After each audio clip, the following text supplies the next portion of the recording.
Hello, xin chào các bạn đã quay trở lại với review 5 phút. Ở cuối tập trước, sau khi được Dạ Tiểu Lệ hỗ trợ hợp thành linh lô, Long Hạo Thần và đồng bạn cũng nhận được vô số phần thưởng từ Liên minh Thánh Điện. Trong khi 4 vị ma thần đang âm mưu trả thù cho nhi tử của mình, thì đám Long Hạo Thần đã được mời đến một buổi đấu giá VIP của Liên minh. Người chủ trì lần này là một nữ tử xinh đẹp, có mái tóc dài, đơn thuần giống như một đóa hoa trắng, vừa vặn đấy chính là gu của Tư Mã Tiên. Bởi thế, tên đô con này cứ thế say đắm nhìn cô nàng không chớp mắt. Khi tất cả mọi người đã ổn định chỗ ngồi, thanh âm êm tai của cô gái kia vang lên. Chào mừng mọi người đến với sàn đấu giá Thánh Minh. Buổi đấu giá lần này chỉ có một vật được đem ra đấu giá. Vị khách nào có thể khiến nó nhận chủ sẽ có thể mang nó đi. Nương theo thanh âm của Phong Linh Nhi chấm dứt, tấm vải đỏ phủ trên vật phẩm kia cũng được hất tung ra. Xuất hiện trước mắt mọi người là một thanh kiếm cũ tỏa ra uy nghiêm kinh người.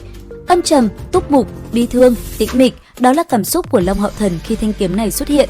Theo như cô nàng giới thiệu, đây là một thanh thần kiếm vinh diệu, nó từng nghiệm qua vô số máu tươi của ma tộc, để lại truyền kỳ trong giai đoạn sử thi. Tuy nhiên, sau khi chủ nhân của thanh kiếm qua đời thì nó đã tự phong ấn lại. Nghe vậy, Long Hạo Thần tiến lên sàn đấu, sau đó trầm giọng nói: "Ta muốn thử một lần." Nói rồi, hắn nắm lấy chuôi kiếm kia. Ngay sau đó, luồng sáng rực rỡ bỗng nở rộ sau lưng Long Hạo Thần. Trong chớp mắt đó, toàn bộ đại sảnh đấu giá đều bị chiếu rọi từ ngóc ngách, tiếng kinh hô vang lên, suýt chút bật nắp đại sảnh đấu giá. Khoảnh khắc quang mang nở rộ, hư ảnh quang minh nữ thần xuất hiện sau lưng Long Hạo Thần. Chứng kiến một màn này, đứng bên cạnh Hàn Vũ, Dạ Vị Ương không kìm được xúc động, bởi vì người đem đấu giá thanh kiếm này chính là nàng. Lúc bấy giờ, sau khi định thần, Dạ Vị Ương cũng tiến lên giới thiệu.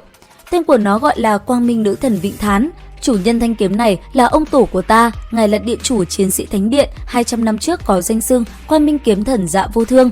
Long Hạo Thần không ngờ hôm nay đến đây lại vô tình thu hoạch lớn như vậy. Sau khi rời khỏi buổi đấu giá, hắn cùng đồng bạn trở về phòng tu luyện.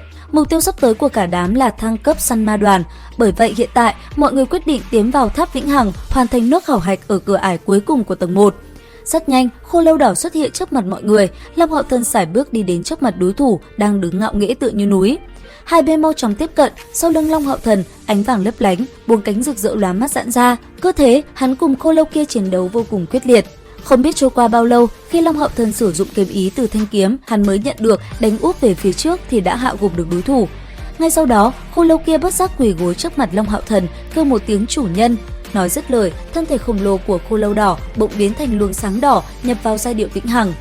Thế vậy, Tư Mã Tiên hưng phấn hỏi: "Đại ca, có chuyện gì? Là kỹ năng hay tăng cường linh lực?" Long Hạo Thần lắc đầu, cười khổ nói: "Chỉ sợ ta bị cưỡng ép trở thành Tử Linh Pháp Sư. Nếu ta không đoán sai, hiện tại chắc ta có năng lực triệu hoán Khô Lâu Đỏ làm hộ vệ. Các người chờ chút để ta thử xem." Nói xong, Long Hạo Thần chậm rãi khép mắt. Ngay sau đó, quang mang đỏ chợt lóe, Khô Lâu Đỏ dáng người cao to đã xuất hiện trước mặt hắn, hơi thở nóng cháy trên người nó cũng chậm rãi khuếch tán ra. Long Hạo Thần mở mắt, hắn phát hiện linh hồn mình dường như có một tia liên kết với Khô Lâu Đỏ, nó hoàn toàn nghe theo mệnh lệnh của mình chiến đấu.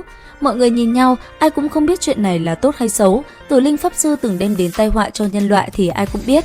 Long Hạo Thần chính là con trai Quang Minh, là kỵ sĩ, nếu hắn thật sự trở thành Tử Linh Pháp Sư thì quá buồn cười. Hơn nữa, Liên minh Thánh Điện tuyệt đối không chấp nhận. Nhưng Khô Lâu kia đã tự tiến vào giai điệu Vĩnh Hằng của Long Hạo Thần, chẳng lẽ còn có thể đuổi ra sao? Long Hạo Thần cũng không thể hoàn toàn khống chế giai điệu Vĩnh Hằng. Đúng lúc này, giọng nói của Y Lai Khắc Tư vang lên khiến mọi người giật mình. "Chúc mừng ngươi, con trai ta, ngươi đã thông qua khảo nghiệm cửa thứ nhất, có thích lễ vật ta để lại cho ngươi không?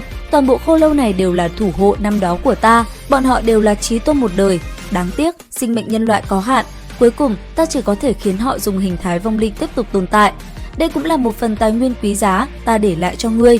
Lúc trước ngươi đối mặt chính là uy lực đã bị ức chế của chúng nó. Tiếp theo đây, mỗi khi ngươi thông qua một tầng khảo nghiệm, thực lực thánh vệ sẽ hồi phục một phần. Tiếp tục tiến lên đi, con trai ta. Một ngày nào đó, ngươi sẽ khiến toàn bộ thánh vệ khôi phục quang vinh." Đến đây thì cũng hết tập 100 Thần Ấn Vương Tọa. Xin chào và hẹn gặp lại các bạn ở những video tiếp theo.